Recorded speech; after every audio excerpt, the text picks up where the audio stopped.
So I'd like to introduce our next speaker, Claire Murray. Claire's a Professor of Paediatric Medicine at the University of Manchester and an honorary consultant at Royal Manchester Children's Hospital.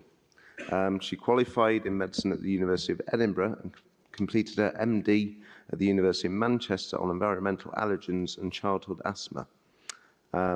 She now heads up the Paediatric Severe Asthma Service for the North West of England and is a Paediatric Severe Asthma Lead for Greater Manchester. Amongst her other research projects, she's a chief investigator for a large observational study which is investigating the asthma diagnostic pathways and novel asthma diagnostic tests.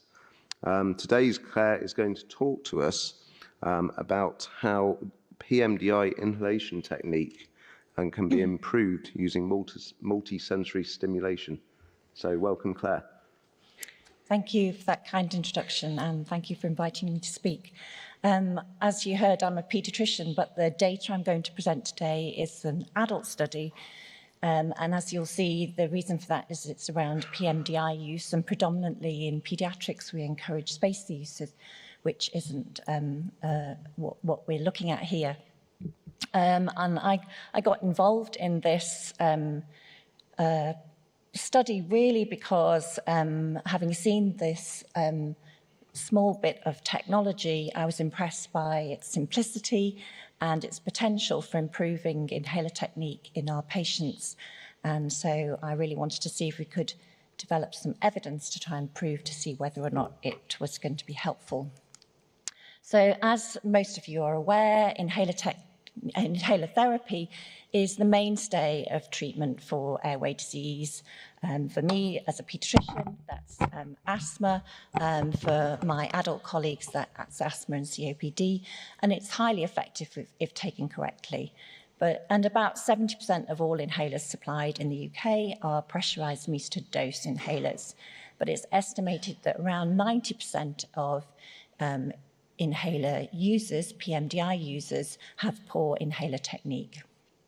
And as many of you are aware, the technique depends very much on the inhaled flow rate, the duration of inhalation, and the timing of the actuation when you're using the inhaler. So the solution that I'm going to talk about is something called the clip tone system. The clip tone device is added to the inhaler. It's a sound emitting device, and we have an app which picks up this sound and gives a real-time animation to the user with feedback which is personalized to them.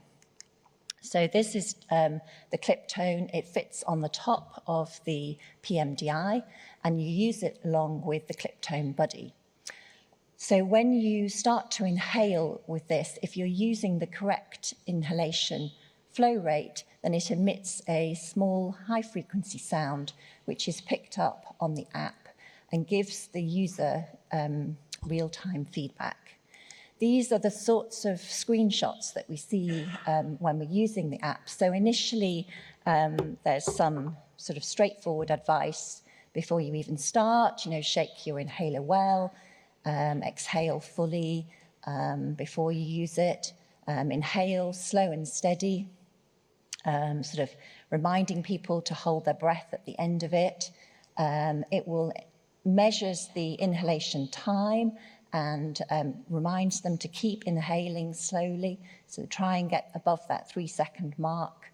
It also picks up the actuation noise, so as the patient actuates the device, it picks up this and it will give them feedback as to whether or not they've done that too soon, too late, or around the right time. If you do a good job, then it encourages you at the end, but otherwise gives you feedback as to how you can make things better. So the aim of our study was to establish whether the use of this CTS would improve and maintain pMDI inhaler technique in asthmatic patients aged 16 and over a 6-month period, and we compared that to those receiving usual care alone. So it's a very simple study. It was a randomized controlled trial using clip tone system versus usual care, and we recruited asthmatic patients aged 16 plus who were using a pMDI without a spacer for preventative treatment, so regular daily treatment. They had to have access to a smartphone to use this. We aimed to recruit 126 individuals, which allowed for a 20% dropout rate, and that gave us 90% power to estimate a 30% difference in the proportion of participants with a correct inhaler technique. We did a baseline assessment and then further assessments 1, 3, and 6 months post-randomization. So we used this validated UK inhaler technique checklist to score our patients. We also videoed them, which allowed us to actually accurately measure the duration of inhalation time, and it also allowed us to send those videos to another assessor who was blinded to the randomization group. All the inhaler technique assessments that we did were not using the CTS device. So even the group that were randomized to CTS did their assessment without the CTS device. So as you can see, we randomized 126 participants. We had 65 in the clip tone group, 61 in the control group.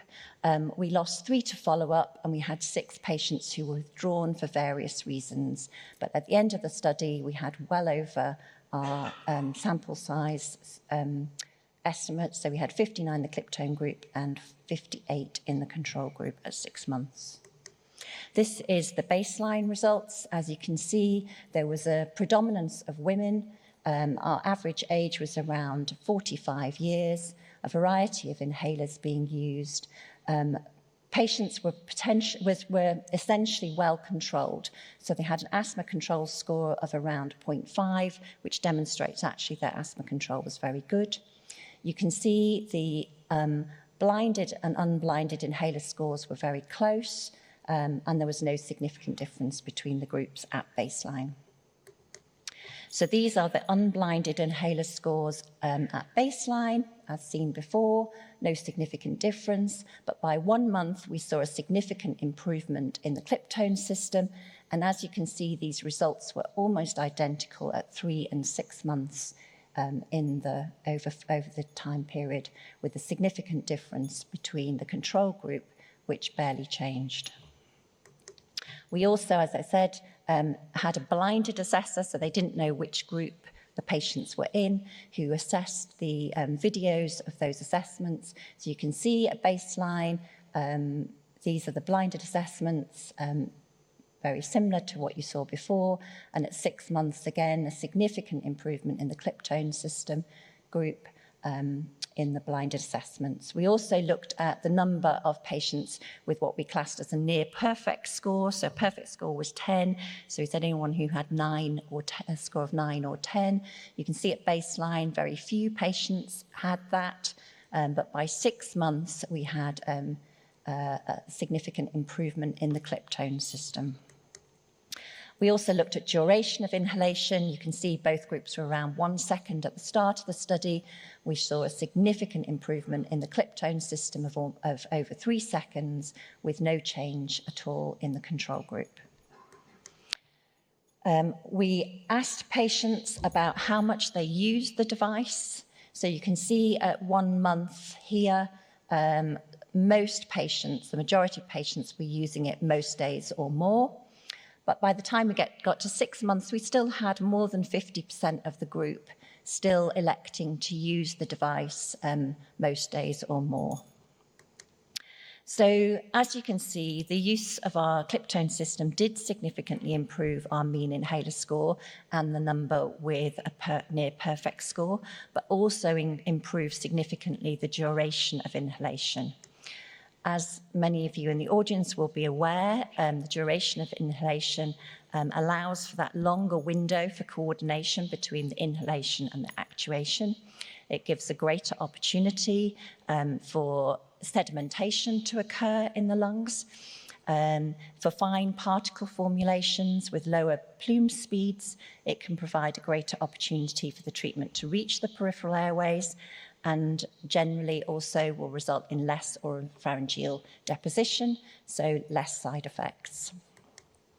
And I think importantly, what we saw was these improvements were maintained for the full 6 months of the study. So in conclusion, we believe that this clip tone system might be a useful low-cost approach for both initial training of pMDI users, but also for ongoing daily medication to not only, but to maintain that improved inhaler technique. And it might have the potential to contribute towards fewer side effects and improve therapy. So I'd like to acknowledge our funders, which were the NIHR Eye for Eye group. We were supported by Clinical, that makes the app, and by Flexicare Medical, that make the Cliptone device, and by the NIHR Biomedical Research Centre. And we'd also like to thank all the participants that took part in our study. And I'd like to take any questions. Thank you.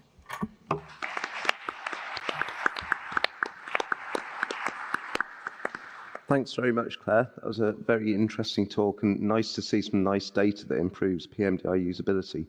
I know the three of us here all have burning questions, so I'm just going to do the honourable thing and get my two in first before I get usurped by the audience. Firstly, it's great. I wanted to know, I'm interested to know, you said it's a high-frequency feedback noise. Can the user hear that, or do they have to have the app and use the microphone of the phone to hear it? So the user can hear it. It's quite quiet, but you can hear it. Yeah. But the benefit of, so you could just use the clip tone on its own and just use the noise. But the benefit of the app is it gives you that feedback and will tell you about the duration of inhalation, which we did some focus groups with our participants, and a lot of what the patient said was that they hadn't realised that they needed to inhale for a longer duration, that really hadn't ever been talked to them about, and that going from 1 second to 3 seconds is quite a long time actually, and you don't get that feedback without the app. It also picks up where you're actuating, so a lot of people would may actuate even before they start to breathe, or so it reinforced that time for them to sort of realise they have to start to inhale, then actuate. So I think the app gave them a lot of extra benefit than just the noise. That's great, thank you. No, that's a good answer. And I'm going to go to the audience in a second because we're actually okay for time. One final question though, so if you are using the app to gain these extra insights, which is good, how robust is it if you're trying to use it in, say, a noisy environment? So it's quite good. I mean, if you were, in a classroom or something, or an airport, and there's a lot of background noise, it would struggle. But generally in people's homes, people didn't say that was an issue. Very good. Okay, thank you. Now I will let the audience ask any questions. So, thank you. Hi, Claire. This is Lloyd Britto. Really nice presentation and very clear in terms of what was done for the study and the conclusions. So I have a couple of questions just to get more clarity. So from the app, the parameters that are measured are duration, and it gives you some feedback associated with when you actually actuated the MDI. And from the video that you took, there were also measured parameters. So can you clarify exactly what the smartphone app registered in terms of parameters and what the video did in terms of the measured parameters? So the assessments that we did, as in what the data I presented, were all essentially we would video the patient saying, show me how you use your inhaler, without either the Cliptone buddy or the app. So they had to do it without the device. We videoed that and we scored them according to the inhaler technique score. And then we took the video and marked on the video exactly when they started to inhale and when they stopped inhaling, and timed that. So the we didn't use the app because we had a whole group that weren't using the app anyway, but we didn't use the app to do the assessments. They were done by an assessor. So we had the same assessor who did all the unblinded ones, who they were seeing the patients at all the follow-ups, so they knew which group they were in. And then we sent the videos to another assessor who was blinded to which group they were in, and they performed the same assessment looking at the video. Okay, that's Does that make so sense? two very independent, ways of doing it. So just two very quick follow-up questions. Were any measurements done with relative to the flow rate that patients were able to get using the device? And my second question is, now that you have obtained this data, do you intend following up with the study, with some other study going forward? So with relation to the flow rate, that was the first question, wasn't it? So we weren't able to measure that for the participants in the study, but for those people who were using the device, they needed to have the correct inhalation rate, flow rate, for the whistle to go off. Does that make sense? But we didn't actually measure that in any way. In relation to where we take this next, so obviously for me as a clinician, what I would like to know is, so I've improved my patient's inhaler technique, what effect does that have on their symptoms and their asthma control, for example? So we had hoped to have that as a secondary outcome in the study. So we looked at asthma control questionnaire, but unfortunately the group that we recruited to this study were really well controlled at the beginning. So we had nowhere to go with that. So I think if we were doing another clinical study, we'd want to recruit a sort of poorly controlled group and see whether improving their inhaler technique actually improved their asthma control. Okay, thank you. I think in the interest of time, we're just going to end the questions there, but I know you probably want to speak to Claire, who I hope will be available in the break. Yeah. So thanks very much, Thank Claire. you.